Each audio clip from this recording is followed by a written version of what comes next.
Wala nang intro-intro! Magturo muna ako ng benepisyo sa kalabasa nang may silbi ako ulit dito. Baka hindi luminaw ang mata ko pag hindi ako magturo kung ano mga benepisyo nito. Bitamina sa kalabasa ay meron siyang E and C and E as in elephant. Mayaman ito sa bitaminang A as in apple. Mabuti sa kalusugan ng puso. Mainam na source ng zinc. Nilalabanan ng inflammation. Mayaman sa bitamina at mineral. Kinokontrol ang blood pressure. Nagpapalakas ng immune system. Mabuti sa kalusugan ng balat. Naglalaman ng potassium. Tulong sa mood ng pagtulog. Laban sa pinansyal. Ay, hindi pala pinansyal to. Sandali, lumabo yung mata ko. Hindi ko nabasa yung intestinal worms pala yan. Laban sa intestinal worms. Mataas sa fiber.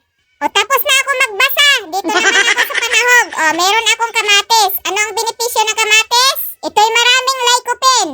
O, tama na yon. Isa lang ang sagot dyan. Bukas ulit ang isang sagot niyan. Para may maikontent pa ako. Tipid-tipid muna sa sagot ngayon. At ito naman ang sibuyas. Ano ang benepisyo nito?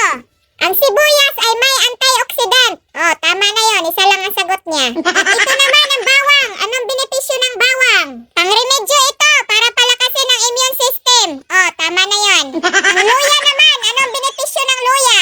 Gamot yan sa rayuma. O, tama na yon. Isa lang ang sagot niyan. O, dito naman sa siling pula. Bell pepper ito. Ang benepisyo nito ay mahusay sa pagbabawas ng bloating at pag-iwas sa hypertension. O, tama na yon. Dalawa na ang sagot niyan. At ito naman ang giniling na baka. O, ano naman ang benepisyo nito? Ang benepisyo nito ay kaya niyang barahan ang mga ugat sa dugo na dumadaloy sa iyong katawan. Gagawin ng sibo yan. O, magluto na ako. Buhusan ko na ng mantika ang kawali. Gisahin ang luya. Gisahin ang bawang. Mikos-mikosin. Gisahin ang sibuyas. Mikos-mikosin. Ilagay ang kamatis. Mikos-mikosin. Ilagay ang karne ng giniling na baka. Mikos-mikos mo na yan, insan.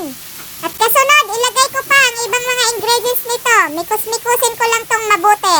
Tak-tak-tak, sang patak na patis. Hindi lang pala isang patak yun. Tak-tak-tak ang asin. Tak-tak-tak ang pamintang durog. Magmikos-mikos na tayo, mga insan. Isama na natin si Ante at si Tito. Takpan, buksan.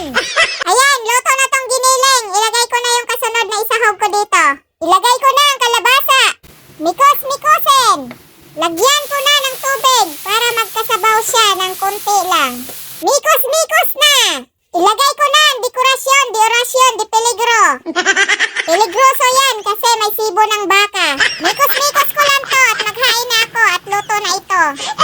O nga, kain na. Tikman ko na nga tong kalabasa niluto ng auntie ko. Sarap. Tiyak, lilinaw na naman tong mata ko nito. So yan guys, kakain po muna ako. Maraming salamat po sa inyong lahat sa panunod po ng aking mga video. God bless